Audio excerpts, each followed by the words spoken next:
et bon réveil. Merci d'être avec nous sur I24. C'est le morning et voici les titres à la une de l'actualité ce matin. François Hollande annonce pour la première fois la possibilité de frappes aériennes contre Daesh en Syrie. Alors pourquoi cette volte-face? Réponse dans un instant. Et alors que l'Europe amorce une sortie de crise à l'afflux de migrants, des quotas par pays qui se dessinent, eh bien la Hongrie, elle, continue de barricader sa frontière.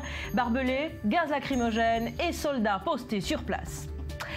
Le ministre français de l'économie poursuit sa visite en Israël. Emmanuel Macron sera ce matin au salon de la haute technologie de Tel Aviv. Mais attention aux faux pas diplomatiques en pleine polémique sur le boycott d'Israël. La reine du JT tire sa révérence. Claire Chazal quitte le trône du journal du week-end de TF1. Nous reviendrons évidemment ce matin sur la carrière de la journaliste. Enfin, la rentrée a eu lieu il y a tout juste une semaine, mais si à la maison vous êtes encore au rythme des vacances, eh bien le moment est venu de reprendre les bonnes habitudes. Alors comment réapprendre à vos enfants à se lever de bonne heure et à se coucher tôt? Tour d'horizon, des astuces en fin d'édition.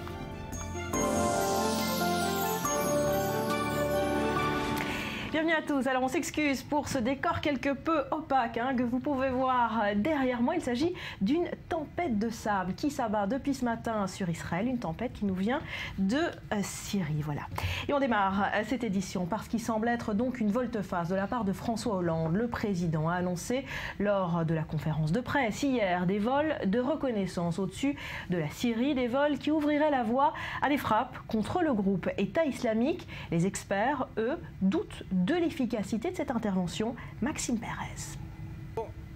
La crise des migrants aura donc agi comme catalyseur. En attendant d'accueillir un premier flot de réfugiés, la France a décidé de s'attaquer aux racines du problème, l'organisation de l'État islamique en Syrie. À compter de mardi, elle y effectuera des vols de reconnaissance. J'ai demandé au ministre de la Défense que dès demain puissent être menés des vols de reconnaissance au-dessus de la Syrie. Ils permettront d'envisager des frappes contre Daesh en préservant notre autonomie de décision et d'action. Pour la France, c'est un engagement de plus dans la guerre contre l'organisation djihadiste qui contrôle un important territoire, à cheval sur l'Irak et la Syrie. Lancée le 19 septembre 2014, l'opération baptisée Chamal totalise un bilan de quelques 200 frappes contre des cibles djihadistes. Elle vise d'abord à assurer un soutien aérien aux forces armées irakiennes engagées contre Daesh. Pour autant, pas question pour l'Élysée d'envisager une intervention au sol. Certains nous disent, pris par je ne sais quel empressement, que maintenant il faudrait intervenir au sol en Syrie. Les mêmes d'ailleurs qui étaient hostiles dans d'autres conditions à toute intervention où que ce soit. Mais laissons ça. La question est posée. Je considère qu'il serait inconséquent et irréaliste d'envoyer des troupes françaises en Syrie au sol. François Hollande n'en oublie pas le rôle de Bachar el-Assad dans la crise actuelle. Pour le président français, l'avenir de la Syrie doit s'écrire sans son dictateur. La solution ne peut pas passer par le maintien de Bachar el-Assad à la tête de la Syrie. Donc la transition politique, à un moment ou à un autre, c'est le départ de Bachar el-Assad et la constitution d'un gouvernement d'union très large, sans bien sûr les groupes terroristes. Des propos qui interviennent au moment où Damas laisse entendre que Bachar el-Assad pourrait accepter une initiative de l'ONU qui verrait de nouvelles élections en Syrie et le début d'un processus de négociation avec l'opposition syrienne. Bonjour Emmanuel Navon, bonjour. Professeur de relations internationales à l'Université de Tel Aviv. Merci d'être avec nous. Alors pourquoi François Hollande a changé son fusil d'épaule sur ces frappes aériennes en Syrie, comme l'ont fait d'ailleurs avant lui Barack Obama, Recep Tayyip Erdogan, tous excluaient des frappes en Syrie au début de l'opération de la coalition. Il l'excluait parce qu'il ne voulait pas prendre part dans le conflit entre les différentes forces islamistes et Bachar Assad. Mais aujourd'hui, il faut bien comprendre qu'avec l'afflux des immigrants vers l'Europe, de plus en plus de dirigeants européens comprennent qu'il faut certes traiter du problème des réfugiés, mais il faut également traiter la source de ce problème. Et la source de ce problème, c'est qu'il y a une guerre civile qui fait rage depuis plus de 4 ans en Syrie et qu'aujourd'hui l'Europe laisse l'État islamique avancer. Alors de plus en plus de voix se font entendre, en particulier la semaine dernière il y avait la visite en Israël, ou même cette semaine, du député de l'heure Bruno Le Maire, qui a appelé à faire des frappes militaires en Syrie. Et je pense que cela commence à faire écho en France. Alors le problème maintenant, c'est que intervenir militairement contre l'État islamique, cela signifie de facto se retrouver finalement dans le camp de Bachar Assad. Alors voilà, la contradiction de François Hollande et tous les Occidentaux. Et là, François Hollande déclare dans le même temps, lors de cette conférence de presse, que le maintien de Bachar al-Assad n'est pas possible. Mais en frappant Daesh, il renforce de facto Bachar al-Assad. Exactement. Non seulement en frappant Daesh, finalement, on se retrouve de facto dans le camp de Bachar Assad, mais n'oubliez pas que la Russie est en train d'aider Assad militairement au moment où je vous parle. N'oubliez pas que l'Iran aujourd'hui, renforcé régionalement par son accord sur le nucléaire, n'a aucune intention de laisser tomber Assad. Et que par conséquent, les Occidentaux se font des illusions lorsqu'ils parlent d'un côté de frapper Daesh et d'un autre côté d'écarter Assad. C'est l'un ou l'autre. Et il Quand est clair... François Hollande parle de transition politique nécessaire en Syrie, c'est la même rengaine. Depuis 4 ans, qu'est-ce qui est fait concrètement pour arriver à cette solution? Rien n'est fait, rien ne sera fait. On sait très bien que la Syrie est un État qui n'existe plus, est un État virtuel. On sait très bien que si Bachar Assad est éliminé, le sort de la Syrie sera similaire à celui de la Libye. Oui. Bien entendu, un dirigeant occidental ne peut pas se permettre de dire qu'il souhaite maintenir Assad pour des raisons de réel politique quand on voit le massacre qu'a fait Assad dans son propre pays. Mais la réalité est que Assad dispose du soutien des Iraniens et des Russes, qu'aujourd'hui on essaie d'arriver, que l'Occident essaie d'arriver à un modus vivendi avec les Iraniens, et que par conséquent mettre Assad de côté n'est pas une politique réaliste pour l'Occident, en particulier si on veut lutter contre Daesh. On est pour finir à un moment charnière peut-être de cette guerre en Syrie, à cause notamment de la crise des migrants en Europe. La Grande-Bretagne a annoncé hier avoir éliminé pour la première fois par drone, en élimination ciblée, des djihadistes britanniques sur le sol syrien qui éventuellement auraient pu rentrer en Grande-Bretagne pour commettre des attentats. C'est nouveau, les choses sont en train de changer. Les choses sont en train de changer. Je pense que les Européens aujourd'hui sont face à un choix. Les Européens aujourd'hui comprennent qu'ils ne peuvent pas se permettre d'être une grande Suisse. Que cette idée de la fin de l'histoire après la fin de la guerre froide, ce sont des illusions. Le monde est un monde dangereux et que les coupes budgétaires européennes dans la défense sont irréalistes. Il est temps, vous parliez de la Grande-Bretagne, mais le budget militaire de la Grande-Bretagne aujourd'hui est complètement pathétique. L'armée britannique n'existe quasiment plus. Si la Grande-Bretagne veut jouer un rôle et un rôle à jouer internationalement, il faut qu'elle reprenne ses dépenses militaires, que l'Allemagne, que la France arrivent à un budget militaire beaucoup plus sérieux pour assumer leurs responsabilités qui doivent être assumées au Proche-Orient. L'Europe ne peut pas à la fois se bercer d'illusions comme si on était arrivé à la fin de l'histoire, et on voit le problème des réfugiés. L'Europe a un rôle à jouer, mais ce rôle, il faut le remplir militairement, et ça se finance. Voilà, et à la source. Merci beaucoup. Emmanuel Levon, vous parliez de Bruno Le Maire il y a un instant. Eh bien, il était l'invité d'i24 News hier. Le député républicain est donc en ce moment en visite en Israël et dans les territoires palestiniens. L'ancien ministre était l'invité du Grand Direct hier soir sur le même sujet. Il s'est donc prononcé en faveur même d'une opération terrestre des soldats français en Syrie pour combattre Daesh. On l'écoute au micro de Jean-Charles Bannon. Ce qui est inconséquent et irréaliste, c'est de faire croire aux Français qu'avec des vols de reconnaissance ou des frappes aériennes, on pourra se débarrasser de la menace de Daesh. Ce qui est inconséquent et irréaliste, c'est depuis le début de ce conflit que le président de la République française n'ait jamais pris la moindre initiative pour traiter ce conflit, affaiblir Daesh et donc renforcer la sécurité des Français.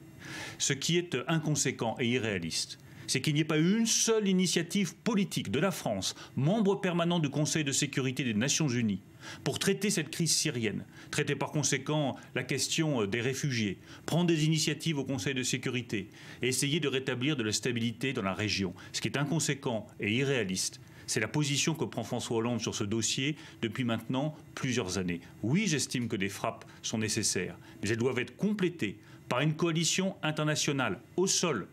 La France doit prendre l'initiative, qu'elle rassemble les États de la région, qu'elle regarde si la Turquie, si l'Arabie Saoudite, si la Jordanie, si l'Égypte sont prêtes à faire partie d'une coalition pour bien montrer qu'il ne s'agit pas d'une guerre de religion sunnite contre chiite, mais d'une guerre de ceux qui croient dans la liberté, dans le respect de la personne humaine, contre la barbarie de Daesh, qui nous menace, nous Français, directement, et dont nous avons déjà payé le prix du sang avec les attentats qui ont eu lieu en France sur notre sol. Daesh déstabilise toute la région et c'est nous, Français, nous, Européens, qui demain en paieront les conséquences si nous n'avons pas le courage d'aller intervenir. Je ne suis pas un va-t-en-guerre. Oui, en 2003, je me suis opposé avec beaucoup de fermeté à la guerre en Irak. Quand j'estime qu'une intervention militaire n'est pas nécessaire, je le dis. Je refusais par exemple de voter l'envoi de troupes françaises en Centrafrique. Mais quand notre sécurité la plus élémentaire est en jeu, avec la menace terroriste que fait peser Daesh, quand toute la stabilité d'une région est en jeu, le Moyen-Orient, quelques centaines de kilomètres de chez nous, depuis des mois, à chaque fois qu'on s'apprête à y aller, on n'y va pas. Et c'est bien le drame de François Hollande sur ce sujet-là comme sur tant d'autres. C'est toujours les demi-mesures et jamais les vraies décisions. Eh bien, en matière économique, comme sur la question des réfugiés, comme sur cette question politique, comme sur les questions stratégiques, ce n'est pas des demi-mesures qu'il faut prendre, c'est des vraies décisions politiques fortes. François Hollande n'a pas le courage d'assumer ces décisions politiques fortes, ni sur cette question syrienne, ni sur tous les autres dossiers. Alors, voilà, et on va revenir à présent sur cette conférence de presse de François Hollande, 6e du genre depuis sa prise de fonction, avec toujours la même scénographie, plusieurs annonces. On a parlé de la Syrie, mais il a été également question des migrants, mais également de la baisse des impôts. Écoutez à ce sujet le président de la République. La politique de baisse des impôts, qui a été initiée en 2014, amplifiée cette année, sera poursuivie en 2016. Plus de 2 milliards d'euros y seront consacrés et 8 millions de foyers seront concernés. Je reste sur le plateau ou pas? Voilà, hier, la salle des fêtes de l'Élysée était donc en ébullition pour cet événement médiatique, cette conférence de presse de rentrée du président de la République. Dror, examen raté ou réussi pour François Hollande? Écoutez, la réponse ne peut pas aller dans un sens complètement, dans un autre complètement. Il y a eu des éléments plutôt réussis et d'autres nettement moins. Très schématiquement, on peut diviser la conférence de presse en deux, celle qui concernait les questions internationales, et la conférence de presse a débuté avec ces questions, la question des migrants, la question des vols de reconnaissance suivis éventuellement de frappes aériennes en Syrie, et puis ensuite des questions économiques et sociales.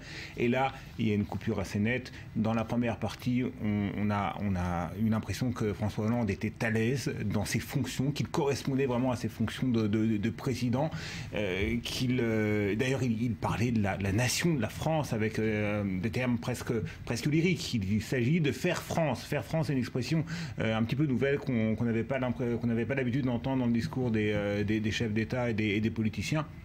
Et sur les questions donc de la Syrie, sur la question des migrants, et sur la question des migrants d'ailleurs, François Hollande est allé contre la population qui majoritairement est opposée à l'accueil de migrants ou à l'arrivée massive de migrants en France. Et là, on a eu vraiment l'impression que François Hollande, et c'est rare chez lui, s'émanciper un petit peu des sondages pour aller contre l'opinion publique. Et là, véritablement, il était un petit peu dans sa fonction. Par contre, sur les questions économiques et sociales, il était beaucoup plus confus, agacé à un certain moment. On avait nettement le sentiment qu'il voulait en finir avec cette conférence de presse. C'est sur cette question qu'il sera jugé, sur la question de l'inversion. Et d'ailleurs, c'est sur cette question qu'il a laissé planer le doute sur sa candidature aux prochaines élections présidentielles. Là-dessus, on n'a pas eu de réponse claire de la part du président français. Effectivement, alors on sait, depuis quasiment le début de son quinquennat, il conditionnera une nouvelle candidature aux élections présidentielles à l'inversion de la courbe du chômage. Et là, il n'a pas précisé qu'est-ce que ça signifie réellement, sur quelle période cette éventuelle inversion de la courbe du chômage sera étudié, avec quels chiffres exactement on pourra commencer à parler d'inversion de la courbe du chômage et donc d'une candidature Hollande aux prochaines présidentielles. Un sondage récent est paru qui montre que en cas d'élection présidentielle aujourd'hui, François Hollande serait éliminé dès le premier tour. Voilà, peut-être qui en dit long sur ce bilan. Merci beaucoup, Dror Ravensapir. Allez, autre titre de l'actualité ce matin, la crise des migrants qui se poursuit, mais les solutions commencent à se dessiner. 25 des 28 membres de l'Union européenne devraient accepter ces seuils contraignants dans les 2 ans à venir pour accueillir un total de 160 000 demandeurs d'asile. Une répartition obligatoire jugée inacceptable par plusieurs capitales. Joseph Emmanuel. L'Union européenne cherche une solution dans une crise des migrants devenue sa crise des migrants. L'Europe propose donc à ses membres un quota Une répartition par habitant pour accueillir ces milliers de réfugiés syriens, mais également afghans ou africains. Dans la liste des pays que l'Europe convoque n'apparaissent pas l'Italie, la Hongrie et la Grèce. Leurs capacités d'accueil sont arrivées à saturation. Certains se montrent encore récalcitrants. Le Royaume-Uni, l'Irlande et le Danemark, toujours en négociation avec Bruxelles sur le nombre à accueillir. En valeur absolue, chaque pays recevra entre 2 et 4 réfugiés pour 10 000 habitants. Un mode de calcul qui donnerait à l'Allemagne plus de 31 000 réfugiés, 24 000 pour la France, 133 pour Malte. Une redistribution de population qui exige un mécanisme nouveau, selon le président français. Et s'il n'y a pas cette politique d'ensemble, ce mécanisme ne tiendra pas. Il explosera. Et ce sera à ce moment-là un afflux considérable et sans doute la fin de Schengen. Nous avons besoin de l'Europe et l'Europe a besoin de solidarité et de responsabilité, c'est-à-dire d'organisation. Une organisation nouvelle déjà intégrée par l'Allemagne. 13 000 migrants ont passé la frontière allemande dans la seule journée de dimanche. La chancelière appelle ses citoyens à travailler pour intégrer ces populations. Ce que nous vivons est quelque chose qui va continuer de nous occuper dans les années à venir. Nous changer et nous voulons que le changement soit positif et nous pensons que nous pouvons y arriver. Et si l'Allemagne peut y arriver, c'est pour des raisons bien précises, nous disent les économistes. Contrairement à la France ou à l'Italie, l'Allemagne n'a pas de problème budgétaire, mais elle manque cruellement de main-d'œuvre. Cette immigration de masse pourrait représenter une manne pour le patronat allemand, car une pression à la baisse des salaires semble inévitable. Le nombre de migrants et de réfugiés dans le monde a explosé au XXIe siècle. Moins de 5 millions au début des années 60, il dépasse aujourd'hui les 50 millions. L'augmentation a été progressive, mais a connu une accélération fulgurante depuis 2005. Cet accroissement résulte de la multiplication des conflits dans le monde. Et sans surprise, le contingent le plus important de réfugiés provient de Syrie, où la guerre civile débutée en 2011 est désormais une guerre totale dans un pays en ruine. Près de 12 millions de déplacés sur une population initiale de 23 millions de personnes. Le sort des réfugiés syriens devient donc le sort du monde, à quelques exceptions près. Ni les pays du Golfe, ni les États-Unis d'Amérique ne se sont manifestés pour accueillir ces centaines de milliers d'hommes et de femmes. Voilà, et alors que l'Europe tente de trouver des solutions, on va voir ces images à la frontière entre la Hongrie et la Serbie. Un groupe de réfugiés qui tentait de franchir la frontière, la clôture de barbelés hissée par la Hongrie a été surpris par des soldats hongrois postés donc sur cette ligne de démarcation. Ils ont pulvérisé tout simplement au gaz lacrymogène ces hommes, ces femmes et ces enfants pour les empêcher d'entrer en territoire hongrois.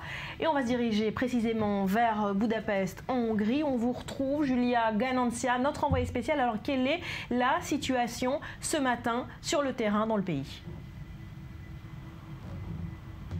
Bonjour Barbara, alors effectivement les images que vous venez de montrer sont difficiles et c'est aussi ça la réalité de la crise migratoire ici.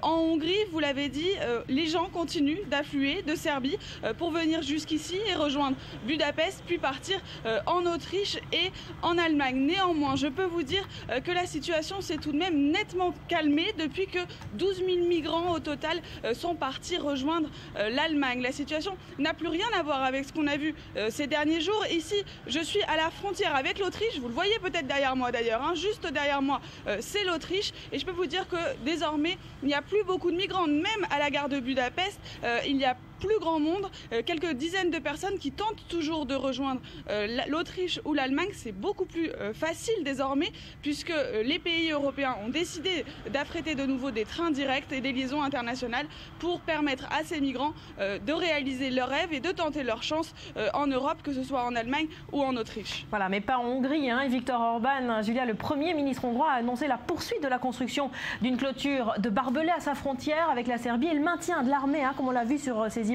sur place. Ne craint-il pas de s'attirer les foudres du reste de l'Europe et de l'Allemagne en particulier, qui déploie des efforts considérables dans cette crise ?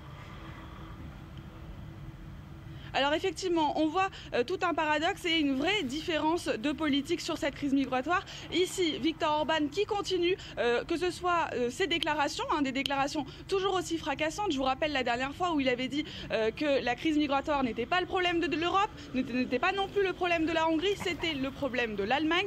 Et Viktor Orban, eh bien, il n'a pas changé d'avis sur cette question. Il continue cette frontière avec ses barbelés, il continue de déployer l'armée et l'Allemagne a beau dire, l'Allemagne a beau faire, Viktor Orban est bien décidé à montrer qu'ici, c'est lui qui décide. Voilà, et hier, Julia, en l'espace de quelques heures, on a vu l'Allemagne annoncer le déblocage de 6 milliards d'euros pour la prise en charge des réfugiés. La France et la Grande-Bretagne ont annoncé aussi l'accueil de plusieurs milliers de migrants. Est-ce que c'est le début d'une solution à cette crise migratoire qui est en train de se dessiner ?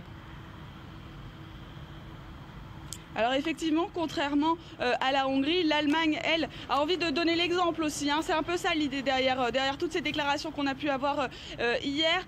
Il va y avoir beaucoup d'argent qui vont être alloués aux régions frontalières avec la Hongrie et notamment, je pense par exemple à la ville de Munich qui reçoit énormément de migrants. Donc les choses vont changer aussi pour l'Allemagne et on voit effectivement une timide nouvelle orientation peut-être s'agissant de cette crise parce qu'il fallait agir à tout prix. La pression était importante. Et donc Angela Merkel, hier, qui a décidé d'accueillir plus de migrants, ça c'était déjà depuis quelques jours, mais qui a en tout cas décidé et qui a dit il y aura plus d'argent alloué pour ces migrants, des solutions vont être là. Et Angela Merkel, elle reste positive, elle sait très bien que ça va changer le paysage, aussi bien pour ce qui est de l'emploi que pour ce qui est de l'économie. Elle sait que ça va coûter très cher aussi à son pays, mais elle reste positive, elle dit qu'ils vont réussir. C'est un peu la tonalité ce matin, en tout cas. Merci beaucoup Julia Ganontia, la frontière entre l'Autriche et la Hongrie. En attendant, ils sont encore quelques milliers de migrants à être attendus en Allemagne aujourd'hui, justement depuis l'Autriche. Ils partent en général en train au départ de Budapest pour ensuite se rendre donc en Autriche puis en Allemagne. Julia Ganontia a pu suivre ces migrants dans l'un de ces trains. Reportage. Nous sommes ici dans la gare de Keleti à Budapest. C'est d'ici que des dizaines de migrants montent dans les trains en direction de l'Autriche et de l'Allemagne. Nous avons décidé de les suivre. Direction Egelsalem, à la frontière avec l'Autriche. Ouvrir les frontières pour répondre à une crise migratoire sans précédent depuis la Seconde Guerre mondiale, c'est ce qu'ont fait l'Allemagne et l'Autriche le week-end dernier en accueillant 17 000 réfugiés entre samedi et dimanche. Ce lundi, ils sont encore nombreux à tenter leur chance. Dans ce train, 4 compartiments sont exclusivement réservés aux migrants. Cela représente 320 sièges et ils sont quasiment tous occupés. Vous le voyez derrière moi, les migrants sont en train de s'installer. Ils ont acheté 2 types de billets, celui-ci pour les connexions internes et celui-ci pour les connexions internationales. Terminus, Egelsalem, dernière ville frontalière de Hongrie avant l'Autriche. Si les migrants ne sont plus obligés de descendre du train pour passer la frontière, certains n'ont pas encore pris connaissance de cette décision. Mais maintenant c'est différent car la frontière est ouverte pour que les réfugiés puissent aller en train directement de Budapest en Autriche. Il y a beaucoup de trains directs donc il n'est plus nécessaire de venir à Egelsalem pour changer de train ici ou pour dormir. J'espère que tout le monde à Budapest est au courant. Dimanche soir, 150 personnes sont encore arrivées ici avant d'espérer rejoindre l'Autriche en bus ou à pied. L'Autriche, si loin mais pourtant si proche. Après le flot migratoire qui a continué ce lundi, les autorités autrichiennes ont déjà prévenu, elles ne vont pas tarder à refermer leurs frontières. Et depuis le début de cette crise, plusieurs notions reviennent sur la table. Hotspot, quota, Schengen, le dictionnaire de la crise des migrants. C'est tout de suite avec vous, Betsabé. Oui, avec tout d'abord ce débat sémantique autour de la notion de migrant elle-même. Doit-on dire migrant ou doit-on dire réfugié? Alors le média qatari Al Jazeera a décidé en août qu'il n'utiliserait plus le mot de réfugié dans le contexte, qu'il n'utiliserait plus que ce mot-là, le mot de réfugié dans le contexte méditerranéen. Pourquoi? Parce que le mot de migrant, lui, est vide de toute détresse. Néanmoins, il faut préciser que même si tout réfugié est un migrant, puisqu'en fait, en droit international, le statut de réfugié est le statut officiel d'une personne qui a obtenu l'asile dans un pays tiers, eh bien, tout migrant, lui, n'est pas un réfugié. Autre mot de ce lexique, les quotas dont on entend parler aussi régulièrement. Par définition, un nombre donc déterminé à l'avance. Et comme ceux annoncés par Bruxelles hier, les quotas sont contraignant. Le problème, même si la France a décidé d'accueillir 24 000 réfugiés supplémentaires, eh bien les Français restent mitigés puisque ces quotas imposés en fait s'opposent à la conception que se font les Français du devoir d'accueil libre. Hotspot, à présent, vous savez ce que c'est? Eh bien, ils ont été proposés par le responsable du Haut Commissariat de l'ONU aux réfugiés et le ministre de l'Intérieur Bernard Cazeneuve. Ce sont en fait des centres d'accueil et de tri des migrants. Leur but, eh bien, distinguer d'une part les réfugiés fuyant les persécutions de ceux qui viennent pour des raisons économiques, des réfugiés qui, au passage, laisseraient leurs empreintes digitales. Schengen, bien sûr, l'incontournable libre circulation des personnes, avec une clause dont on va de plus en plus entendre parler, la possibilité pour les États de rétablir les contrôles à leurs frontières. En effet, selon le code frontière de Schengen, en cas d'atteinte à l'ordre public ou à la sécurité nationale ou pour faire face à des événements imprévus, c'est possible de fermer ses frontières. À noter qu'il y a des précédents, que la France, par exemple, en avril 2011, a fermé ses frontières aux trains italiens qui arrivaient avec des centaines de réfugiés tunisiens. Et puis on finira par justement pays sûrs, ce sont ceux où les personnes ne sont pas suffisamment en danger pour que leur demande d'asile soit acceptée. Or, cette liste est erronée, mal actualisée. En effet, à l'heure actuelle, les ressortissants albans, serbes ou encore turcs eh bien, peuvent faire une demande d'asile politique quand bien même leurs pays sont en procédure d'adhésion à l'Union européenne. Merci beaucoup pour ce dictionnaire de la crise, des notions importantes à rappeler. Voilà, et je m'excuse à nouveau, on s'excuse à nouveau pour ce décor derrière nous. Voilà, opacité totale ce matin sur Tel Aviv. Vous voyez ces images, vue aérienne de Tel Aviv, cette tempête de sable qui s'est abattue sur Israël ce matin. Une tempête de sable qui nous est arrivée depuis la Syrie, qui sera accompagnée par une vague de chaleur ces prochains jours sur l'ensemble du Moyen-Orient. Voilà un automne qui s'annonce plutôt chaud en Israël. Voilà, on va se quitter pour un nouveau point complet sur l'actualité. Juste après, le ministre français de l'économie poursuit sa visite en Israël. Emmanuel Macron sera ce matin au salon de la haute technologie de Tel Aviv. Mais attention aux faux pas diplomatiques en pleine polémique sur le boycott d'Israël et un projet d'étiquetage de produits fabriqués derrière la ligne verte, un projet de l'Union européenne qui devrait voir le jour incessamment sous peu. On en reparle donc après un nouveau journal qui vous est présenté ce matin par Sarah Gaudron. Ce sera dans 2 petites minutes. Restez avec nous.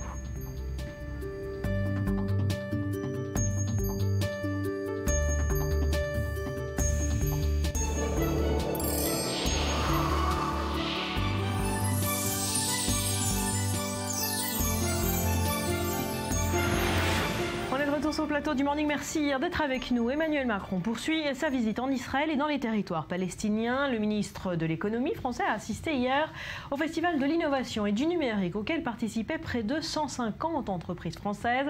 Léa Berdugo et Benjamin Le Souef l'ont suivi. Emmanuel Macron en émissaire français au pays du high-tech. Le but de la visite est clair, attirer des entrepreneurs en France, mais surtout nouer des partenariats en Israël. Pour cela, le ministre a annoncé la création d'un incubateur de start-up afin de favoriser leur développement dans le pays.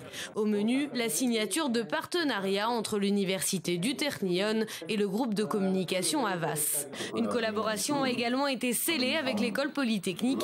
Sébastien Derry est un ancien élève de l'IX. Pour lui, ce partenariat est signe de bonnes nouvelles. Je pense qu'il y a un domaine dans lequel Israël a toujours été historiquement assez fort, qui est le lien entre la recherche et l'entrepreneuriat, et l'innovation de façon générale, dans lequel vraiment Israël excelle. Je pense que la France a une très bonne capacité à innover scientifiquement aujourd'hui, et je pense qu'il y a beaucoup d'inspiration et de choses à apprendre des deux côtés. Cette coopération avait été pensée lors de la visite de François Hollande en 2013. L'objectif était de mettre en commun des savoirs et de partager les expériences de chacun. Il faut pouvoir réallouer très vite les forces de travail. Il faut pouvoir aider les femmes et les hommes qui travaillent à se réorienter vers d'autres secteurs. Travailler davantage, en particulier pour les plus jeunes mais aussi les plus seniors, donner plus d'agilité aux entreprises pour organiser le travail. Je préfère parler d'organisation du travail. C'est se donner la capacité collective à réussir davantage. On est dans un monde de changement rapide. Israël en est le formidable exemple. Jacques Biot, président de l'école polytechnique, se félicite lui aussi. Pourquoi Israël? Parce que c'est la Startup Nation et que je suis arrivé à l'école en connaissant bien Israël et la capacité d'Israël à monter des startups et à les développer, et que mon ambition était de donner un peu aux X la chutzpah pour qu'ils deviennent des entrepreneurs qui osent et qui ont le goût de l'audace. La chutzpah, littéralement le culot, semble donc inspirer plusieurs entrepreneurs et universitaires français, une alliance de deux cultures pour une meilleure performance.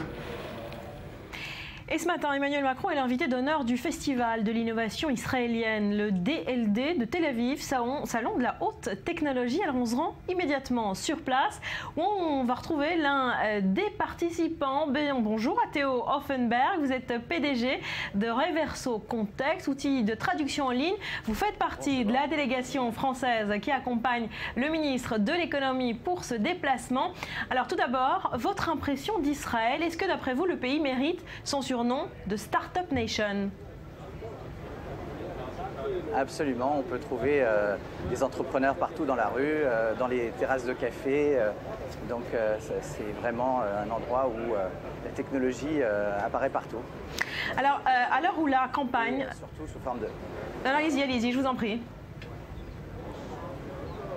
Oui, surtout des startups, des gens très entreprenants et qui mélangent marketing et technologie.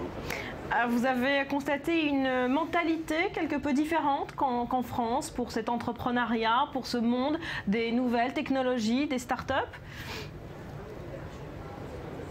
On a l'impression que les gens sont beaucoup plus cool, mais en fait ils sont très professionnels et justement on travaille tout le temps, que ce soit en buvant un verre ou en allant sur une terrasse de café et pourtant on travaille énormément. Alors un mot de politique quand même, hein. La campagne de boycott contre Israël bat son plein. Est-ce que vous, personnellement, au niveau de Reverso, craignez une quelconque collaboration avec Israël? Non, pas du tout. On travaille avec tout le monde, les pays arabes, tous les pays du monde, donc on n'a aucun problème sur des questions de boycott. Alors un mot de Reverso, on voit l'affiche derrière vous, Reverso Context, qu'est-ce que c'est? Reverso Context, c'est la meilleure façon de traduire des mots et des expressions. Reverso, ça fait déjà 15 ans qu'on s'est imposé comme étant un leader dans la traduction en ligne, avec des dictionnaires en ligne, et maintenant on a sorti un nouveau concept qui s'appelle Reverso Context, qui permet de traduire avec efficacité des mots et des expressions sur la base de millions de textes déjà traduits. Pour trouver l'expression juste, pour apprendre, et c'est à la fois un site web et une application. Merci beaucoup Théo Offenberg depuis le salon de la haute technologie à Tel Aviv. Et puis cette visite, on l'a dit, est délicate hein, sur le plan diplomatique. Elle intervient sur fond de polémique sur le boycott d'Israël et en particulier les produits fabriqués par Israël derrière la ligne verte. Un projet d'étiquetage de ces produits a été mis en place par l'Union européenne. Cyril, où en est ce projet exactement? Alors le ministre des Affaires étrangères européen était réuni le week-end dernier à Luxembourg. Hein, c'était pour discuter eh bien, de la question des migrants, de la crise des migrants en Europe après le drame du petit Eilan. Mais au jeu des questions-réponses avec les journalistes, eh bien, c'est le conflit israélo-palestinien qui s'est invité, comme en témoigne cette question d'une journaliste française adressée à Federica Mogherini, la chef de la diplomatie européenne. C'est sur la question de l'étiquetage des produits des colonies. Le travail est proche d'être terminé et finalisé, si bien que la question va revenir sur la table très bientôt, mais le travail est en cours. Alors, s'il faut en croire Federica Mogherini, l'étiquetage des produits manufacturés dans les implantations juives de Cisjordanie serait imminent même naturel, hein, selon les ONG pro-palestiniennes. Naturel pourquoi? Eh bien parce que l'Union européenne, vous le savez, considère comme illégales les implantations juives de Cisjordanie au regard du droit international.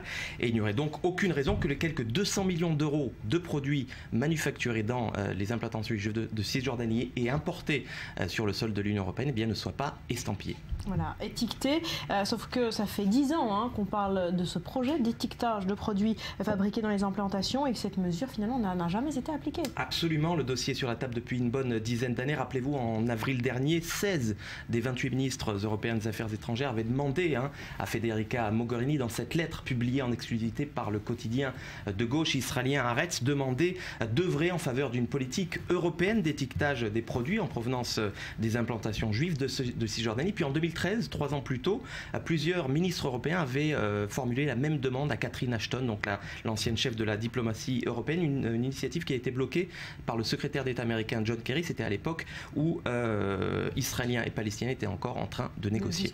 Et ça joue dans la balance. Alors pourquoi autant d'atermoiements de la part des 28 ? Eh bien parce qu'on a quand même l'impression que l'Union européenne a brandi cette menace pour persuader plutôt que pour punir Israël. On a l'impression que ce que cherche l'Europe avant tout, c'est de brandir le bâton sans jamais vraiment l'utiliser. Pourquoi ? Parce qu'on a l'impression que l'Union européenne, Bruxelles, veut préserver cette idée de la solution à 2 États entre Israël et les Palestiniens, sauf que certains au sein de l'Union européenne, à commencer par Federica Mogherini, eh bien, pensent que l'étiquetage, la mesure de l'étiquetage pourrait être contre-productive, qu'il braquerait au contraire l'État hébreu. Pour rappel, la lettre des ministres d'avril dernier avait suscité la colère en Israël, avait suscité une levée de bouclier de l'ensemble de la classe politique. Yair Lapid, qui était alors ministre des Finances, avait même qualifié la mesure, en tout cas la lettre adressée par les ministres européens, de boycott d'Israël. Et puis Avigdor Lieberman, qui dirigeait à l'époque la diplomatie israélienne avec son style bien à lui, avait même été jusqu'à suggérer aux ministres européens de coller une étoile jaune sur les produits manufacturés dans les implantations juives. Merci beaucoup, Cyril. Des milliers de Palestiniens ont enterré hier la 3e victime de l'incendie criminel de Douma en Cisjordanie. Il s'agit de la mère de famille d'Awabche qui a succombé à ses blessures après la mort de son fils et de son mari à leur colère des Palestiniens, alors qu'Israël promet de tout faire pour retrouver les coupables. Léa Berduco. Riham Dawabche, 3e victime de l'incendie de Douma. La foule a scandé « Israël est un terroriste » en portant le corps de l'enseignante de 27 ans. Les autorités palestiniennes ont décrété 3 jours de deuil national et placé les drapeaux en berne. Sabri Saïdam est ministre palestinien. Il est venu pour porter un message. En tant que citoyen palestinien, je m'exprime au nom du bébé palestinien mort et de sa famille. Le message est de mettre un terme à l'occupation israélienne et à la violence des colons israéliens.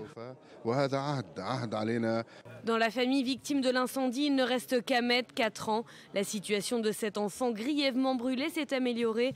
Avant sa mère, son petit frère de 18 mois avait péri dans l'incendie. Son père était mort quelques jours plus tard. Le 31 juillet dernier, la famille avait été victime d'une attaque. Des hommes masqués avaient lancé des engins incendiaires par la fenêtre de la maison. Des inscriptions et des témoignages ont tout de suite désigné des extrémistes juifs comme responsables. Benjamin Netanyahou a redit qu'il considérait cet incendie comme un acte terroriste. Il a présenté une nouvelle fois ses condoléances à la famille. Les forces de l'ordre font tout leur possible pour arrêter les agresseurs, dit-il. Cependant, les auteurs n'ont toujours pas été identifiés. Cette question à présent, Michel Houellebecq est-il islamophobe ? Sans doute, et c'est lui qui le dit. À l'occasion de la parution cette semaine de la traduction en langue anglaise de son dernier livre, Soumission, eh bien l'auteur français a répondu aux questions du Guardian britannique et crée une nouvelle fois la polémique. Dror, nouvelle provocation de la part de Houellebecq, ou c'est un aveu sincère ? Écoutez, chez Houellebecq, on peut parler effectivement de provocation répétée. Et là, on a un Houellebecq qui joue avec les mots, ou plutôt avec l'étymologie des mots. Parce que lorsque le journaliste de Guardian lui demande « Êtes-vous islamophobe ?», il répond probablement oui. Mais attention, islamophobe, qu'est-ce que ça veut dire ? Phobie, ça signifie la crainte, la peur. Et oui, moi, Michel Houellebecq, j'ai peur de l'islam. Ça ne signifie pas que je hais l'islam. Donc on voit que Michel Houellebecq est passé maître dans l'art de jouer avec les ambiguïtés, mais tout de même, le terme islamophobe pour la plupart des Français, effectivement, étymologiquement, ça signifie la crainte de l'islam. Mais dans le vocabulaire courant aujourd'hui, eh bien, c'est le rejet de l'islam, et Houellebecq le sait et il joue avec cette ambiguïté. On voit sur l'écran là les principaux points de cet entretien au Guardian. Donc cette fameuse sortie islamophobe, probablement oui, mais le mot phobie signifie plutôt peur que haine. Si les terroristes sont très peu nombreux, alors ça va un petit peu vite, mais en fait il disait aux journalistes du Guardian que les terroristes sont très peu nombreux, mais suffisants pour effectivement susciter de la crainte. Il dit qu'il y a une véritable obsession dans les médias en France face à l'islam, et moi, Houellebecq, avec mon livre, eh bien, je n'en ai pas rajouté, puisqu'il était impossible d'en rajouter. On était déjà arrivé à un taux de saturation à 100%, et je ne ressens aucun besoin de m'excuser. Je ne pense pas que je vais apporter des voix à Marine Le Pen, elle n'en a pas besoin. Et une petite phrase quand même par rapport à ses précédentes déclarations sur le Coran. Il y a quelques années, il avait dit, lorsque l'on lit le Coran, on est effondré, absolument effondré. Véritablement, c'est la religion la plus con du monde. C'est moi l'expression, hein, je ne fais que que citait l'écrivain. Et là, au Guardian, eh bien, elle dit lorsqu'on lit le Coran, lorsqu'on le lit véritablement, on est plutôt rassuré. Et c'est le clergé actuel de l'islam qui fait peur à Houellebecq. Voilà, un entretien donné, on l'a dit, à l'occasion de la traduction de son livre Soumission en langue anglaise. Est-ce que on doit s'attendre à un impact aussi important dans les pays anglo-saxons qu'en France avec l'apparition de ce livre, la traduction de ce livre? Houellebecq est l'un des écrivains français les plus traduits, les plus lus à l'étranger, c'est vrai, mais il y a une différence par rapport justement à l'islam et par rapport aux faits religieux, puisque dans les pays anglo-saxons, en Grande-Bretagne, aux États-Unis, on est davantage habitué qu'en France à une certaine forme de multiculturalisme. Donc peut-être que le message de Houellebecq va un petit peu moins passer. Et l'ambiguïté de Houellebecq, parce que si vous avez lu le livre, eh bien, il y a beaucoup d'ambiguïté dans ce roman, puisque le personnage principal, qui ressemble beaucoup à Houellebecq, hein, il faut le dire, mais finalement se convertit à l'islam et il trouve son compte, et notamment dans tout ce qui concerne la misogynie du personnage, et on peut dire peut-être aussi un petit peu de l'écrivain. Houellebecq est un petit peu comblé par sa conversion à l'islam et parce que l'islam traditionnaliste, rigoriste peut lui offrir dans son rapport avec les femmes. Merci beaucoup, Dror. Et à l'heure où l'Europe est confrontée à cette crise des migrants, eh bien, se tient aujourd'hui à Paris une conférence de l'ONU sur les minorités victimes de violences au Moyen-Orient, des minorités chrétiennes, yézidis ou encore kurdes, souvent persécutées et elles aussi obligées de fuir. Alors une soixantaine d'États seront représentés aujourd'hui pour cette réunion présidée par la France et la Jordanie, également présents de nombreuses ONG et toutes les grandes agences de l'ONU. Nous sommes en ligne avec Patrick Carin, vous êtes président de la Credo, la coordination des chrétiens d'Orient en danger. Merci d'être avec nous. Alors pour vous, cette conférence ne met pas assez en avant le sort spécifique des chrétiens d'Orient.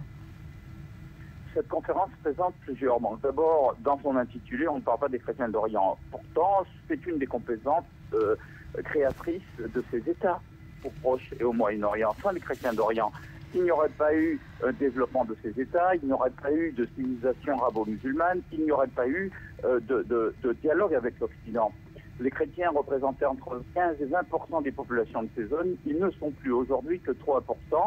On ne parle pas d'eau, pourtant leur situation est spécifique. Ils n'ont pas d'armée pour les défendre, ils n'ont pas de parti politique, ils n'ont pas non plus de territoire sanctuaire et ils n'ont pas de protecteurs internationaux, contrairement aux chiites qui sont soutenus par l'Iran et qui ont un territoire et une armée, ou aux sunnites qui sont portés au bras par les États du Golfe. Alors Patrick Caram, pour vous, si je comprends bien ce que vous dites, alors que l'Europe est en plein débat sur l'accueil des migrants, est-ce que la France, mais l'Europe de manière générale, devrait faire la différence en ce qui concerne l'accueil de ces réfugiés entre réfugiés musulmans et réfugiés chrétiens? Alors, d'abord, une remarque. On va discuter ce soir, justement, on va discuter tout à l'heure, de l'aide que la communauté internationale doit apporter aux réfugiés, aux victimes des violences ethniques et religieuses. Mais pourquoi simplement une aide aux victimes de violences ethniques et religieuses?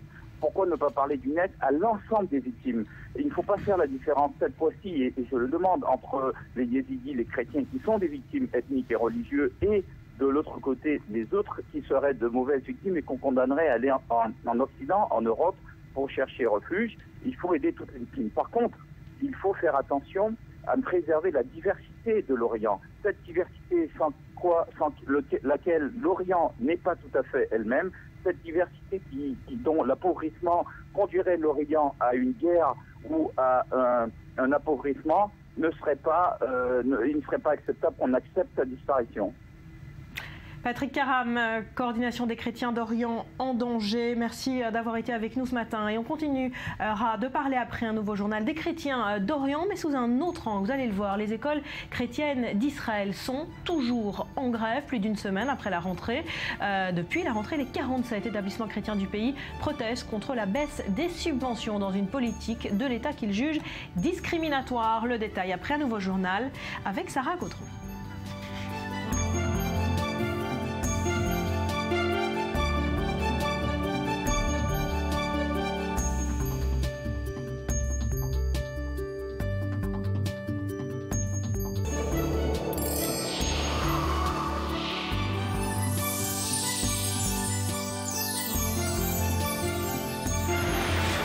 on est de retour sur le plateau du Morning. Bienvenue si vous nous rejoignez, si vous vous demandez quel est ce décor étrange derrière moi. Eh bien, c'est une tempête de sable qui s'est abattue ce matin sur Israël. Une tempête de sable qui nous vient depuis la Syrie, qui s'est quelque peu dissipée ces dernières minutes. On y voit quelque chose désormais, voilà pour ce joli décor un peu surréaliste. Et on continue avec l'actualité du jour, avec tout d'abord ce mouvement de grève dans les écoles arabes chrétiennes d'Israël qui ne faiblit pas. En colère pour réclamer plus de crédit à l'État d'Israël, eh bien les responsables de ces écoles et des parents d'élèves ont manifesté dimanche à Jérusalem et le mouvement pourrait même s'étendre aux écoles musulmanes du pays. Explication, Joseph Emmanuel, et on en parle juste après. C'est par milliers qu'ils viennent réclamer au Premier ministre israélien de l'argent. Plus de fonds publics pour les 33 000 élèves des écoles chrétiennes d'Israël. Les manifestants, drapeau du Vatican en main, affirment que ces écoles reçoivent moins d'un tiers des crédits alloués aux écoles juives et le coupable, selon eux, est Naftali Bennett, le nouveau ministre de l'Éducation. Depuis plusieurs semaines, l'enseignement chrétien et les autorités israéliennes se livrent à un véritable bras de fer et certains bousculent le Premier ministre en jouant de la comparaison. Vous savez combien le peuple juif a souffert d'injustice dans le monde entier. Je vous exhorte à ne pas faire ici la même chose à notre minorité. Vous vous plaignez à chaque injustice contre les juifs qui se passe dans le monde. Mais ici, dans l'État juif, vous nous traitez de manière injuste. Injuste, les 5 000 shekels, soit un peu plus de 1 000 € par an, que reçoivent les parents pour les frais de scolarité de chaque enfant. Insuffisant pour les autorités chrétiennes, elles exigent près de 50 millions d'euros par an pour arriver à boucler les budgets. C'est donc en nombre que sont venus manifester les familles. Les enfants en uniforme sont également présents. Présents aussi les dignitaires des différentes églises, ainsi qu'une dizaine de députés arabes israéliens. Vous utilisez la coalition sioniste pour abandonner les écoles chrétiennes. Et nous sommes là pour vous dire que nous sommes tous ces écoles publiques chrétiennes. Tous ensemble devant le ministère des Finances à Jérusalem. La manifestation de ce jeudi prend place une semaine après la visite du président israélien au Vatican. Et même si les contentieux entre l'Église et l'État juif restent nombreux, comme sur la récente reconnaissance de la Palestine par le Vatican, les rapports entre les deux États restent empreints de respect. Lors du traditionnel échange de cadeaux, le pape s'était vu offrir un basalte sur lequel on peut lire un verset biblique, quand le président Rivlin avait reçu un médaillon de bronze, 2 blocs séparés entre lesquels est représenté un rameau d'olivier, le signe d'une paix demandée par le Vatican entre Israël et les Palestiniens, le signe aussi de relations plus apaisées entre Israël et les chrétiens de Terre Sainte. Cyril, tout juste une semaine après la rentrée, toujours pas d'école pour les petits chrétiens d'Israël. Oui, les portes des 47 écoles chrétiennes d'Israël sont restées closes depuis le 1er septembre. 33 000 élèves ont été privés de rentrée faute d'un accord avec le gouvernement sur le financement de l'enseignement. Alors des manifestations, on l'a vu, ont eu lieu la semaine dernière, à Nazareth notamment. Et voilà qu'hier, les écoles arabes israéliennes, soit environ 1,5 million d'élèves, c'est énorme, comparé aux 33 000 élèves des écoles chrétiennes, eh bien on fait grève en soutien à leurs homologues chrétiens. Et je vous propose d'écouter quelques réactions, celle d'un responsable de l'éducation et celle d'une maman de 2 écoliers. Nous parlons d'environ 33 000 étudiants qui ne vont pas à leur école à l'heure actuelle et qui sont encore chez eux. La modification des budgets alloués aux écoles est la condition fondamentale pour le début de l'année scolaire. J'enseigne dans une école juive et l'ouverture de l'année scolaire a été très excitante. J'ai assisté à une très belle cérémonie d'ouverture le 1er septembre. Mais au fond de moi, j'étais très triste parce que mes propres enfants sont toujours à la maison. Alors, quelles sont les revendications que réclament ces écoles? Pourquoi ce mouvement? Alors, les exigences des écoles chrétiennes sont très claires, très simples, être financées de la même manière que le sont les écoles publiques, les écoles non publiques, juives, pour la plupart ultra-orthodoxes, et qui, elles, reçoivent 100% de financement public, davantage de fonds publics, donc c'est voilà ce que réclament les écoles chrétiennes, de la custodie de Terre Sainte, et qui se disent victimes d'une asphyxie financière, leur financement rebaissé de 45% durant les 2 dernières années. Alors le bras de fer entre les écoles chrétiennes et le ministre de l'Éducation en Israël ne date pas d'hier, il faut le rappeler. Oui, parce que ça fait quand même 8 mois que les négociations sont en cours, les tractations sont en cours entre Naftali Bennett, le ministre de l'Éducation, chef de file du mouvement du parti Foyer Juif nationaliste, et qui a proposé avant l'été aux écoles chrétiennes de rejoindre le secteur public. Non merci pour les écoles publiques. Pourquoi pour les écoles chrétiennes? Pourquoi? Parce que ces établissements ont peur de perdre leur identité chrétienne, et puis pour convaincre le gouvernement du bien fondé de leur grève, les écoles chrétiennes ont mis en avant l'excellence de leur enseignement. Elles constituent des pépinières de futurs diplômés de l'enseignement supérieur. Avec ce chiffre, regardez, elles représentent que 4% des écoles arabes, les écoles chrétiennes de Terre Sainte, mais un tiers des étudiants arabes de l'enseignement supérieur en sont issus. Un autre chiffre, 87% des arabes qui sont employés en Israël dans le secteur des hautes technologies sortent de ces écoles chrétiennes. 47 seulement, 33 000 élèves, mais une excellence dans l'éducation. Excellence pour l'enseignement chrétien en Israël. On espère qu'une solution sera vite trouvée avec le ministère de l'Éducation. Merci beaucoup Cyril pour ces précisions. On revient à présent sur ce lynchage évité de justesse dans la ville de Hebron en Cisjordanie. C'était jeudi dernier. 5 touristes juifs américains se trompent de chemin et se voient attaqués par une foule de Palestiniens. Alors s'ils ont eu la vie sauve, c'est grâce à un homme, un habitant palestinien de la ville, qui les a cachés chez lui en attendant les secours. Reportage sur place, Mohamed El-Kassim avec Maxime Pérez. De retour d'une excursion à la mer Morte, 5 touristes américains, des juifs ultra-orthodoxes, décident de s'arrêter au caveau des Patriarches à Hébron. Mais en se rendant vers ce lieu vénéré par les juifs et les musulmans, les malheureux visiteurs pénètrent par erreur dans un quartier palestinien au sud de la ville. La scène tourne rapidement au lynchage. Le groupe de touristes se retrouve caillassé par des jeunes lanceurs de pierres. Leur voiture est incendiée. Les 5 hommes ont déjà quitté le véhicule et se ruent vers les escaliers d'une maison. Je les ai appelés en les voyant arriver en bas.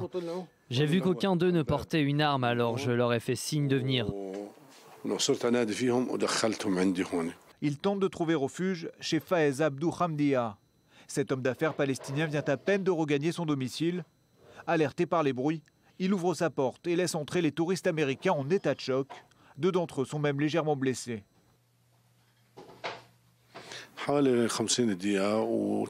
Ils étaient très nerveux et passaient des coups de téléphone. Un homme arabe était avec eux. Il s'est servi de son téléphone pour prévenir la police.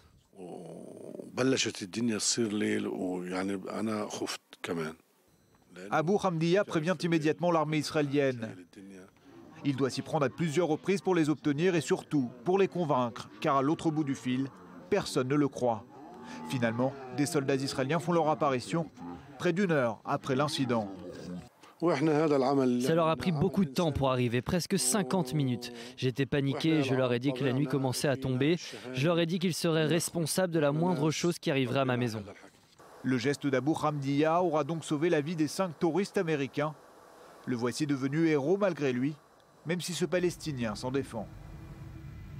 Cette annonce à présent, le président palestinien Mahmoud Abbas aurait l'intention d'abroger les accords d'Oslo. C'est la confidence d'un haut responsable de l'autorité palestinienne.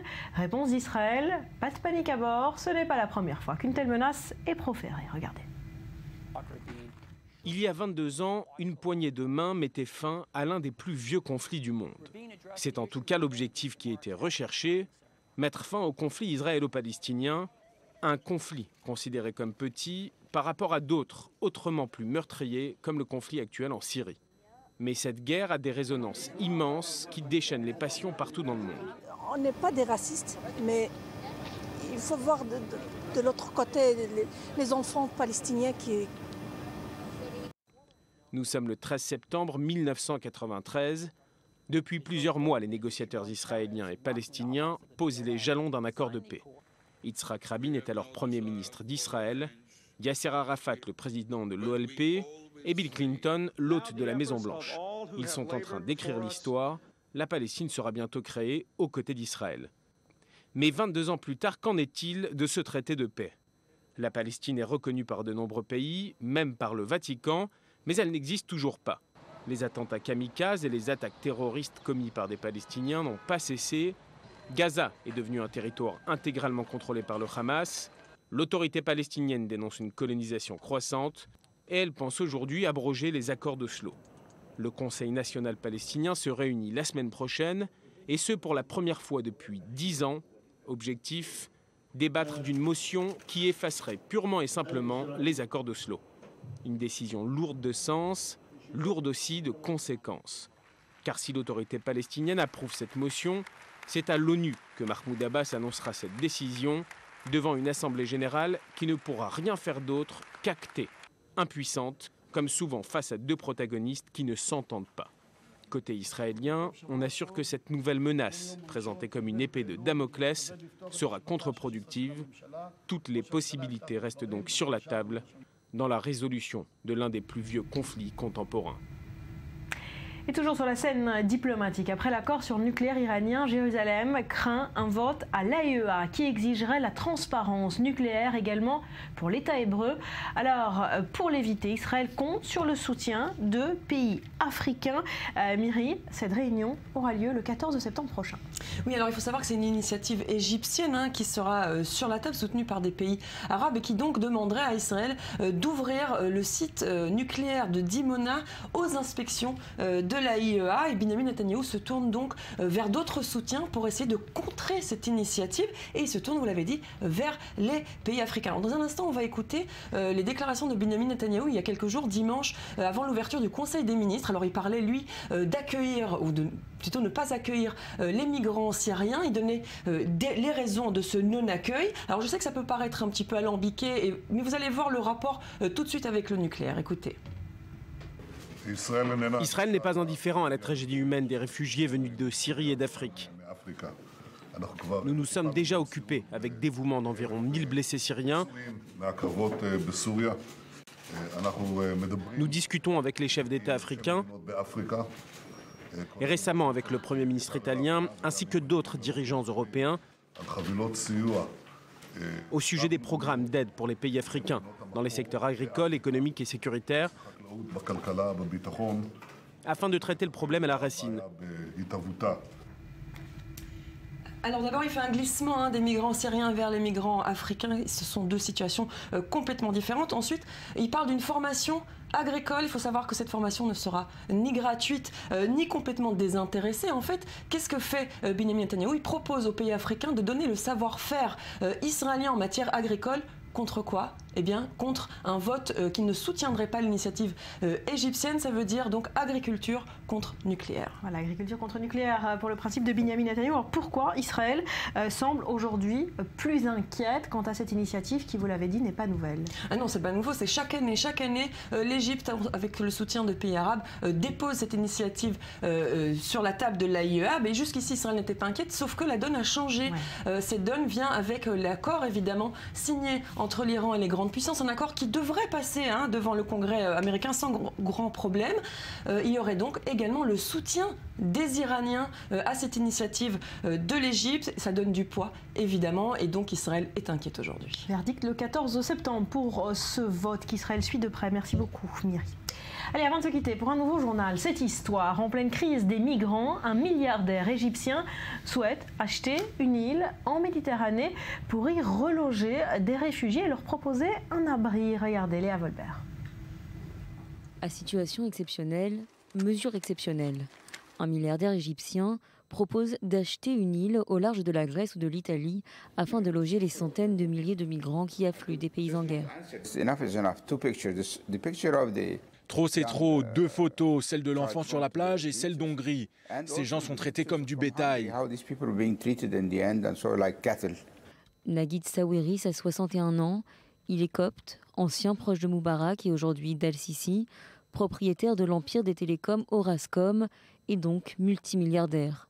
Dans une interview accordée à une chaîne de télévision égyptienne, l'homme d'affaires estime que l'acquisition de cette île devrait lui coûter entre 10 et 100 millions de dollars dans un premier temps, puisqu'il faut ensuite financer les infrastructures, la main-d'œuvre et tout ce qui constitue une société. Tout à fait faisable, estime Naguib Sawiris. Aujourd'hui, 2 lettres ont été envoyées au Premier ministre italien et au Premier ministre grec. Tout ce que je veux, c'est qu'on me trouve une île et je m'occupe de tout le financement. Encore faut-il déterminer l'existence légale de ce nouvel État. Qui le gouvernera? Quelle nationalité pour ses habitants? Depuis le début de l'année, plus de 350 000 migrants ont traversé la Méditerranée. Selon l'Organisation internationale pour les migrants, 2600 d'entre eux sont morts avant de rejoindre l'Europe. Voilà donc pour cette initiative. Allez, on va se quitter pour un nouveau point sur l'actu. Juste après, la reine du JT tire sa révérence. Claire Chazal quitte le trône du journal du week-end de TF1. Nous reviendrons donc sur la carrière de la journaliste après un nouveau journal qui vous est présenté ce matin par Sarah Gaudron. Restez avec nous, ce sera dans 2 petites minutes.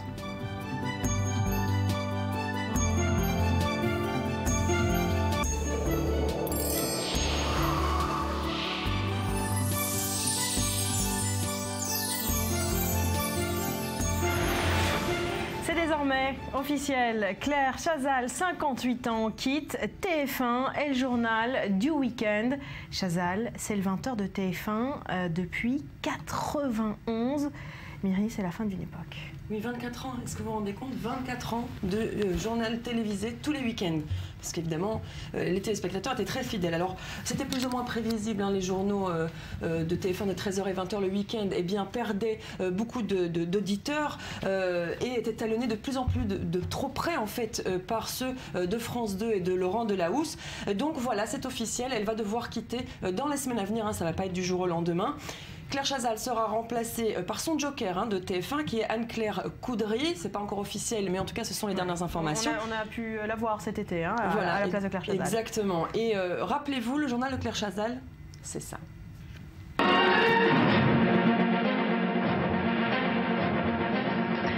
Madame, Monsieur, bonsoir. Donc une édition spéciale de la rédaction de TF1 pour revenir sur le drame sans précédent qui a frappé l'Amérique à 9h ce matin, 15h française. Vous dites pas de violence, le procureur parle de rapport précipité. Est-ce qu'il faut entendre par là un rapport tarifé? Non, ça n'était pas un rapport tarifé. J'ai une autre responsabilité. Elle ne vous gêne pas, sa candidature, ou en tout cas sa force supposée? Aucune ne me gêne, mais j'ai une responsabilité. Je sais pas. Voilà, donc il y a eu des moments sérieux, hein, comme on vient évidemment de voir, et puis il y a eu des moments plus légers, des moments cultes de ces journaux de Claire Chazal. J'en ai sélectionné 2, et le premier, regardez bien, c'est Jim Carrey qui est l'invité, l'acteur américain. Alors, toutes sortes de choses inimaginables, c'est aussi sur ce plateau, puisque Jim Carrey a décidé de quitter son siège et de venir à côté de nous. Jim Carrey, bonjour, j'espère qu'on va vous entendre, parce que là, évidemment, le micro, il est un peu loin de vous. Une histoire. Je ne sais pas si les gens se rendent compte à quel point vous êtes belle de cet angle-là. Il faudrait vraiment mettre plus de caméras derrière pour vous montrer. Vous êtes magnifique. C'est vrai, elle est magnifique. Voilà, ce que j'allais dire, elle est magnifique, et c'est pas le seul à être tombé sous son charme. Jamel Debbouze aussi, regardez. Merci Jamel Debbouze d'être venu sur ce plateau. C'est toujours un plaisir de vous recevoir. Dans un instant, c'est la météo de Catherine Laborde, que vous connaissez bien. Bien sûr, qui est une collègue. Et que nous aimons tous. Ensuite, ce sera votre film du dimanche soir, Love Actually, avec notamment Hugh Grant. Pour l'information, un autre beau gosse. Bien sûr. Merci de votre fidélité.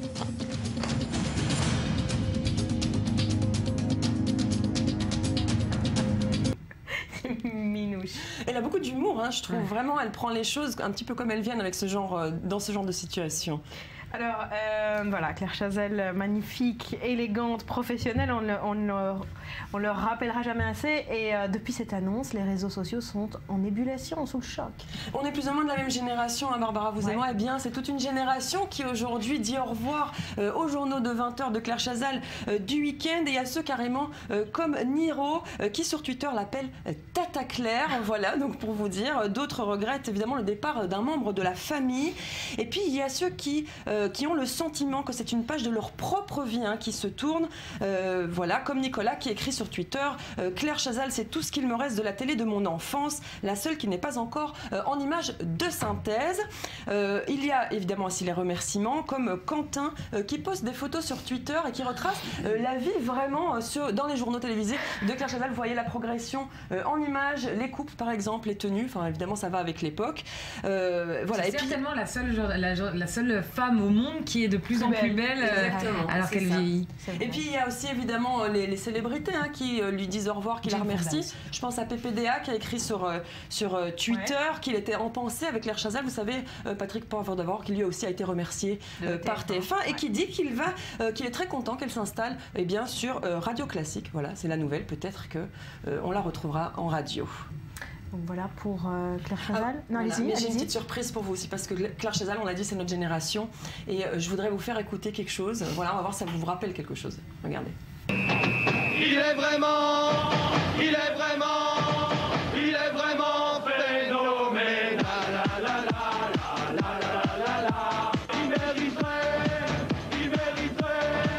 Il mériterait d'être en journal.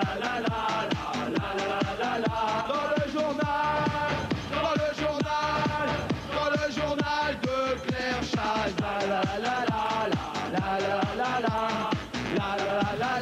Moins classe que Claire Chazal. Ils ont visiblement le même temps chez nous. N'empêche, vous savez que cette chanson est toujours reprise aujourd'hui, et donc on peut même pas dire que les jeunes ne la connaissent pas. C'est des victoires de football, par exemple, on la chante assez régulièrement et en boîte de nuit. Et puis j'ai une dernière surprise. Alors là, c'est un temps que les moins de 20 ans ne peuvent pas connaître. Les musclés du Club Dorothée. Elle nous regarde. Et voilà, et bien les musclés du Club Dorothée adoraient Claire Chazal. Regardez.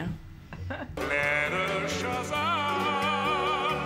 ton sourire comme un soleil, et tes yeux bleus sont des merveilles, devant lesquelles je m'émerveille. Si tu voulais m'inviter un jour aux 20 heures, je te donnerai du bonheur, bien mieux que ces politiciens. On va avoir le temps de tous. Voilà, pour Claire Chazal qui quitte TF1. Et c'est vrai que c'est assez émouvant. Je pense que pour toutes les petites filles qui ont rêvé d'être journalistes, Claire Chazal était un modèle. Une des figures. Oui. Voilà, une des figures.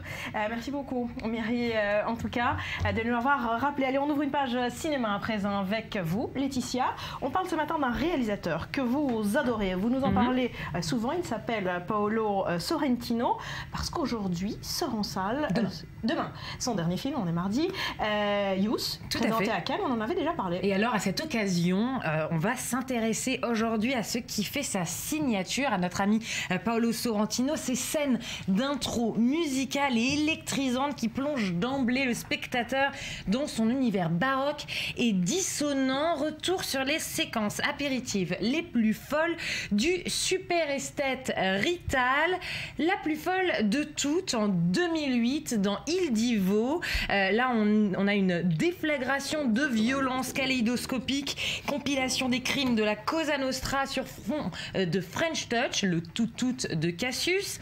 Ça nous raconte en accéléré l'histoire occulte de la vie politique italienne de la deuxième moitié du XXe siècle. Un incipit parfait, méchant et ironique à la bio de Giulio Andreotti, qui est le Charles Pasqua local. C'est violent, sardonique, totalement entêtant, quelque chose comme du Fincher italien. Écoutez. Ne spedì un flacone pure ad un giornalista, Mino Pecorelli. Anche lui è morto. After all the way we see, I got my house from a machine. You can just put online, so I got some peace of mind. I can keep them cut at night, got no more shade to keep them fine.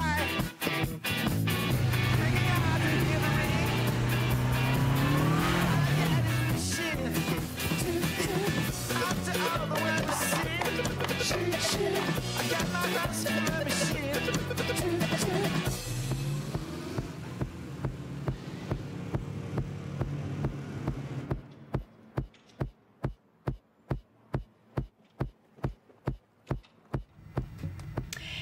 Et puis, la Grande Bellezza en 2013, cette musique hypnotique dans les jardins du Janicule à Rome, où la caméra de Sorrentino se balade. Est-ce qu'on peut l'entendre, cette musique, entre les touristes et les sopranos, entre le ciel et la terre? La pensée se déploie, un rythme improbable, semi-halluciné. La civilisation est en train de s'effondrer face à cette magnifique beauté. Puis on a cet enchaînement improbable ou comment passer de Stendhal à Bob Sinclair en un clin d'œil. Écoutez.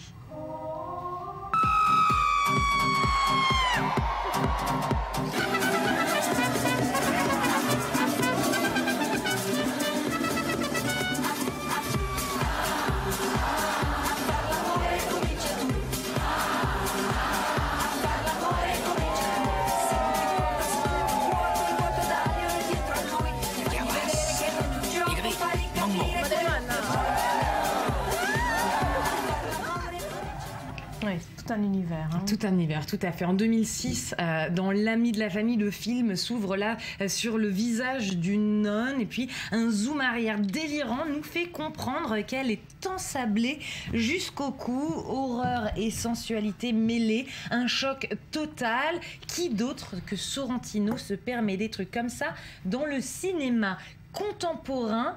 Personne. Puis enfin, on ne va pas trop en parler, on va vous laisser le plaisir de la découvrir en salle. Sachez juste qu'elle est rythmée par un morceau fou, une reprise de You Got the Love par les Rétrosettes. C'est bien évidemment la scène d'intro de Youth, le tout dernier Sorrentino, qui sort en salle demain. Mélancolie et dérision mêlées, bande-annonce. Do you see that mountain over there? Everything seems really close. That's the future. And now, everything seems really far away. That's the past. Sometimes I feel like throwing my hands up in the air. A massage, a sauna, checkups with the doctor to help you get back in shape. My age, getting in shape is merely a waste of time. And are you still directing or composing, Maestro? Oh, no, I'm retired.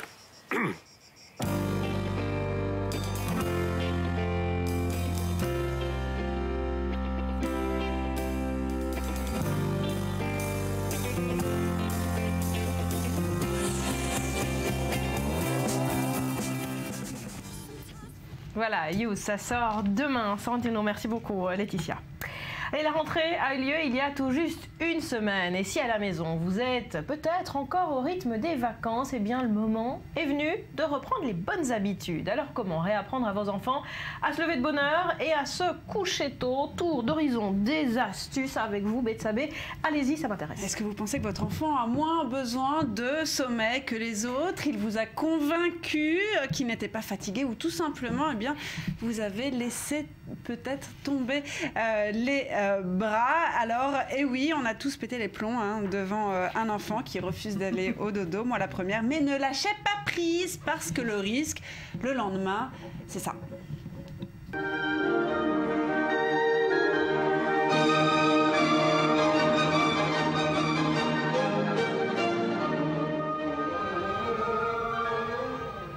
Le risque, c'est ça, donc, ou plus jeune sur le chemin de l'école, ça encore.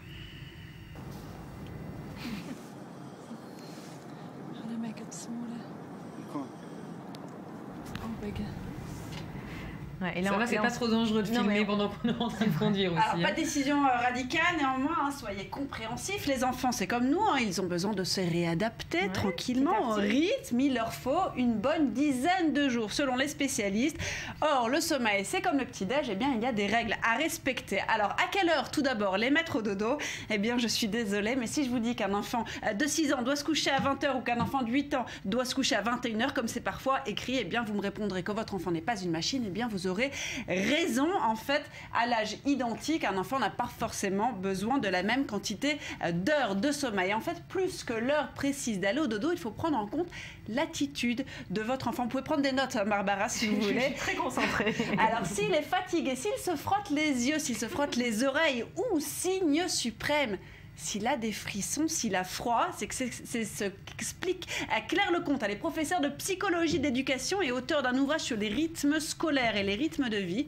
Elle a été interrogée dans le Washington Post. Eh bien, elle explique que le moment où on a froid, c'est le moment où on est le plus fatigué et où on va s'endormir le plus vite. J'en perds mon bic d'impatience. Alors attention, on n'attend pas non plus le frisson n'importe comment. L'heure du dodo. Ça, c'est plutôt chez moi la crise, vous voyez, les Exactement. Voilà. Ça, c'est le scénario chez moi. Ça n'arrive pas que chez vous, je vous rassure. Alors, on n'attend pas ce moment du frisson n'importe comment. Le dodo, ce n'est pas une transition entre le dessin animé et le lit. Pourquoi ? Parce que les écrans, ça excite. On évite la télé, les consoles vidéo pendant, attention, au moins 1 heure avant l'heure du dodo. Myri confirme, l'air un peu contraint. Sinon, si vous insistez avec les écrans, eh bien, vous risquez ça.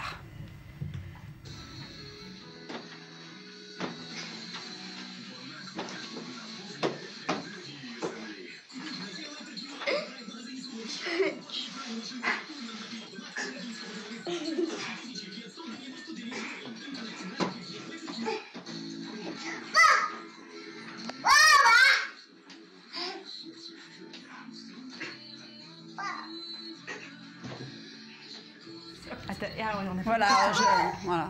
On propose à la régie de garder cette vidéo en image prétexte pour dans 20 ans quand il s'échappera d'une des plus sécurisées prises. Pour finir, quand on se relève la nuit, parce que ça aussi, ça arrive. Exactement. Alors déjà, il faut justement le mettre au dodo calme, c'est-à-dire qu'il faut lui raconter des histoires, voire lui mettre.